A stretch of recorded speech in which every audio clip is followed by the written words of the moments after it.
নমস্কাৰ মই প্ৰণীতা চুটিয়া এটা ভাল খবৰ লৈ আহিছো নিবনুৱা প্ৰতিগৰাকী যুৱক যুৱতীৰ বাবে শিক্ষিত নিবনুৱা প্ৰতিগৰাকী যুৱক যুৱতীয়ে এতিয়া নথিপত্ৰ সাজু কৰক কাৰণ মুখ্যমন্ত্ৰী ডক্টৰ হিমন্ত বিশ্ব শৰ্মাই প্ৰতিশ্ৰুতি অনুসৰি 1 লাখ নিযুক্তি প্ৰক্ৰিয়া সম্পূৰ্ণ কৰিলে ইতিমধ্যে 1,27,000 লোকে চাকৰি পালে আৰু পুনৰ আহিব 50,000 চাকৰি এই 50,000 চাকৰিৰ বাবে বিজ্ঞাপন শীঘ্ৰেই মুকলি কৰা হ'ব বুলি জানিব পৰা গৈছে মুখ্যমন্ত্ৰী ডক্টৰ হিমন্ত বিশ্ব শৰ্মাই ডাঙৰ ঘোষণা কৰিছে যিসকল নিবনুৱা যুৱক যুৱতী আছে তেওঁলোকৰ সকলো নথিপত্ৰ সাজু কৰক চাই লওক যাতে আপোনালোকৰ কোনো এখন নথিপত্ৰ বৰ্তমান সময়লৈকে আধৰুৱা হৈ যাতে থকা নাই লগতে আধাৰ কাৰ্ড আপডেট আপুনি কৰিলে নে নাই 15 তাৰিখৰ ভিতৰত আধাৰ কাৰ্ড আপুনি আপডেট কৰিব লাগিব সকলোৱে জানে এই কথা 15 ছেপ্টেম্বৰৰ ভিতৰত আধাৰ কাৰ্ড আপডেট বাধ্যতামূলক কৰি দিয়া হৈছে UIDAIৰ তৰফৰ পৰা ইতিমধ্যে নোটিছ জাৰি কৰা হৈছে আৰু এই মুহূৰ্তত অসমৰ প্ৰতিগৰাকী নিবনুৱা যুৱক যুৱতীৰ বাবে এটা ভাল খবৰ নিশ্চিতভাৱে জনাই আছো 50,000 নিযুক্তি পুনৰ আহিব তাৰ বাবে ডাঙৰ ঘোষণা কৰিছে মুখ্যমন্ত্ৰীগৰাকীয়ে ৰাজ্যৰ লাখ লাখ শিক্ষিত যুৱক যুৱতীৰ বাবে এইটো এটা ডাঙৰ খবৰ আমি জনাই আছো নতুন বছৰতে ৰাজ্যত ওলাব 50,000 চাকৰি আৰু তাৰ বাবে আপুনিও সাজু হওক কোন কোন বিভাগত চাকৰি ওলাব তাৰ বাবে বিজ্ঞাপন শীঘ্ৰেই দিব ৰাজ্য চৰকাৰে শিক্ষা বিভাগ আৰক্ষী বিভাগ আৰু ADREত ওলাব এই চাকৰি আৰু তাৰ বাবে তেওঁলোকে বিজ্ঞাপন মুকলি কৰিব অতি শীঘ্ৰেই শিক্ষিত যুৱক যুৱতীয়ে এতিয়া নথিপত্ৰ সাজু কৰি ৰাখক প্ৰতিখন চাৰ্টিফিকেট প্ৰতিখন নথিপত্ৰ আপুনি সম্পূৰ্ণৰূপে সাজু কৰি ৰাখক আপোনাৰ লগত প্ৰতিশ্ৰুতি অনুসৰি হিমন্ত বিশ্ব শৰ্মা চৰকাৰে চাকৰি দি গৈছে সকলোৱে জানে এই কথা 2021 চনৰ পৰা ৰাজ্য চৰকাৰৰ চৰকাৰী কৰ্মচাৰীৰ সংখ্যা হ'ল 1,24,345 গৰাকী স্বাধীনতাৰ 78 বছৰত কোনো চৰকাৰে ইমান চাকৰি দিয়া নাছিল ইতিমধ্যে এই বিষয়টোক লৈ সমগ্ৰ দেশজুৰি চৰ্চা হৈছে মুখ্যমন্ত্ৰী ডক্টৰ হিমন্ত বিশ্ব শৰ্মাই প্ৰতিশ্ৰুতি কিন্তু পূৰণ কৰিছে সেই কথা হলাক ল'ব লাগিব 23,000 শিক্ষকক নিযুক্তি দিয়াৰ ক্ষেত্ৰত এই মন্তব্য কৰিছে মুখ্যমন্ত্ৰী ডক্টৰ হিমন্ত বিশ্ব শৰ্মাই ৰাজ্যৰ লাখ লাখ শিক্ষিত যুৱক যুৱতীৰ বাবে নিশ্চিতভাৱে এটা ডাঙৰ খবৰ আমি জনাই আছো পুনৰ আহিব 50,000 চাকৰি নতুনকৈ ৰাজ্যত 50,000 চাকৰি ওলাব আৰু নতুন বছৰতে এই 50,000 চাকৰি নিযুক্তি দিয়া হ'ব বুলি জানিব পৰা গৈছে মুখ্যমন্ত্ৰী ডক্টৰ হিমন্ত বিশ্ব শৰ্মাই এই মুহূৰ্তত ডাঙৰ ঘোষণা কৰিছে যিসকল নিবনুৱা যুৱক যুৱতী আছে তেওঁলোকৰ বাবে খবৰটো শিক্ষা বিভাগ আৰু বিভিন্ন ক্ষেত্ৰত চৰকাৰী চাকৰি তেওঁলোকে লাভ কৰিবলৈ গৈ আছে শিক্ষিত যুৱক যুৱতীয়ে নথিপত্ৰ সম্পূৰ্ণৰূপে সাজু কৰি ৰাখক প্ৰতিশ্ৰুতি অনুসৰি হিমন্ত বিশ্ব শৰ্মা চৰকাৰে ইতিমধ্যে চাকৰি প্ৰদান কৰিছে সকলোৱে গম পাইছে এই কথা 2021 চনৰ পৰা ৰাজ্য চৰকাৰৰ চৰকাৰী কৰ্মচাৰীৰ সংখ্যা হ'ল 1,24,345 গৰাকী আৰু পুনৰ 50,000 চাকৰি ওলাব ৰাজ্যত স্বাধীনতাৰ 78 বছৰত কোনো চৰকাৰে ইমান চাকৰি দিয়া নাছিল যিমান চৰকাৰী চাকৰি অসম চৰকাৰে দিছে 23,000 শিক্ষকক নিযুক্তি দিয়াৰ ক্ষেত্ৰত এই মন্তব্য কৰিছে মুখ্যমন্ত্ৰী ডক্টৰ হিমন্ত বিশ্ব শৰ্মাই ৰাজ্যৰ লাখ লাখ শিক্ষিত যুৱক যুৱতীৰ বাবে এইটো এটা ডাঙৰ খবৰ আমি জনাই আছো সাজু কৰক আপোনাৰ নথিপত্ৰ পুনৰ আহি আছে 50,000 চাকৰি নতুন বছৰতে ৰাজ্যত 50,000 চাকৰি ওলাব সেই কথা উল্লেখ কৰিছে অসমৰ মুখ্যমন্ত্ৰী ডক্টৰ হিমন্ত বিশ্ব শৰ্মাই শিক্ষা বিভাগ আৰক্ষী বিভাগ আৰু ADREত চাকৰি ওলাব বুলি জানিব পৰা গৈছে আৰু বিজ্ঞাপন তেওঁলোকে অতি শীঘ্ৰেই মুকলি কৰিব আৰু আপুনি এপ্লাই কৰিব পাৰিব শিক্ষিত যুৱক যুৱতীয়ে সাজু কৰি ৰাখক নথিপত্ৰ কাৰণ আপোনাৰ অনলাইন এপ্লিকেশ্যনৰ বাবে আপোনাৰ নথিপত্ৰবোৰ মোবাইলত থকাটো বাধ্যতামূলক প্ৰতিশ্ৰুতি অনুসৰি হিমন্ত বিশ্ব শৰ্মা চৰকাৰে ইতিমধ্যে চাকৰি প্ৰদান কৰিছে বহুতে চৰকাৰী চাকৰি পালে 2021 চনৰ পৰা ৰাজ্য চৰকাৰৰ চৰকাৰী কৰ্মচাৰীৰ সংখ্যা হ'ল 1,24,345 গৰাকী নিশ্চিতভাৱে এইটো এটা যথেষ্ট ভাল খবৰ স্বাধীনতাৰ 78 বছৰত কোনো চৰকাৰে ইমান চাকৰি দিয়া নাছিল যিমান চাকৰি অসম চৰকাৰে দিছে 23,000 শিক্ষকক নিযুক্তি দিয়াৰ ক্ষণত এই মন্তব্য কৰিছে মুখ্যমন্ত্ৰীগৰাকীয়ে মুখ্যমন্ত্ৰী ডক্টৰ হিমন্ত বিশ্ব শৰ্মাৰ ভাষ্য আছে শুনাব বিচাৰিম আমাৰ চৰকাৰ যেতিয়া শাসনলৈ আহিব আমি 1 লাখ যুৱক যুৱতীক নিযুক্তি প্ৰদান কৰিম আজি আমাৰ এই নিযুক্তিৰ প্ৰক্ৰিয়াত এই উপস্থিত শিক্ষকসকলক যদি আমি বাদ দিওঁ তথাপিতো আমি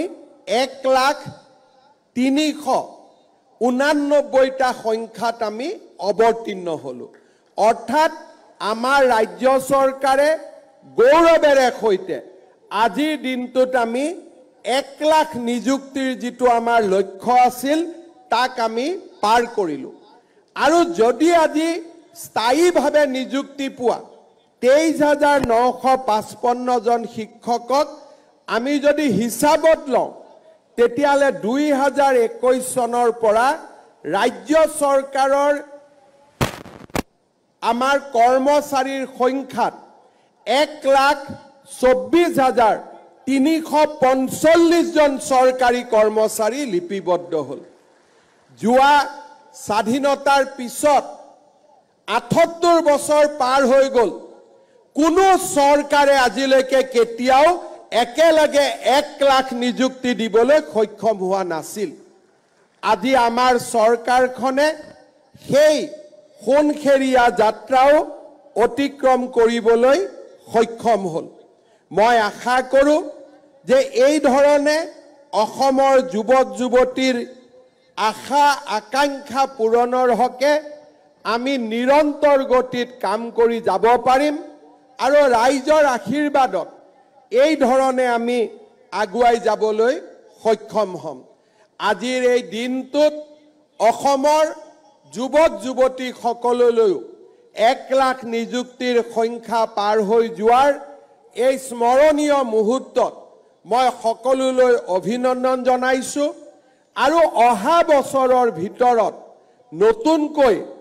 আৰু 50,000 চৰকাৰী চাকৰি দিয়াৰ প্ৰচেষ্টাত আমি অৱতীৰ্ণ হ'ম। শিক্ষা বিভাগ, আৰক্ষী বিভাগ, এডিআৰই এই ধৰণে আমি আৰু নতুনকৈ 50,000 চৰকাৰী কৰ্মচাৰীক নিযুক্তি দিয়াৰ বাবে আমাৰ যি লক্ষ্য সেই লক্ষ্যত আমি জপিয়াই পৰিম। আমাৰ চৰকাৰ যেতিয়া শাসনলৈ আহিব আমি 1 লাখ যুৱক যুৱতীক নিযুক্তি প্ৰদান কৰিম। আজি আমাৰ এই নিযুক্তিৰ প্ৰক্ৰিয়াত এই উপস্থিত শিক্ষকসকলক যদি আমি বাদ দিওঁ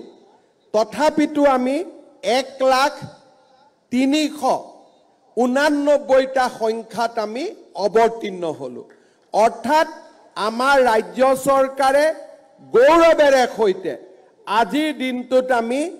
1 লাখ নিযুক্তিৰ যিটো আমাৰ লক্ষ্য আছিল তাক আমি পাৰ কৰিলোঁ। আৰু যদি আজি স্থায়ীভাৱে নিযুক্তি পোৱা 23,955 জন শিক্ষকক আমি যদি হিচাপত লওঁ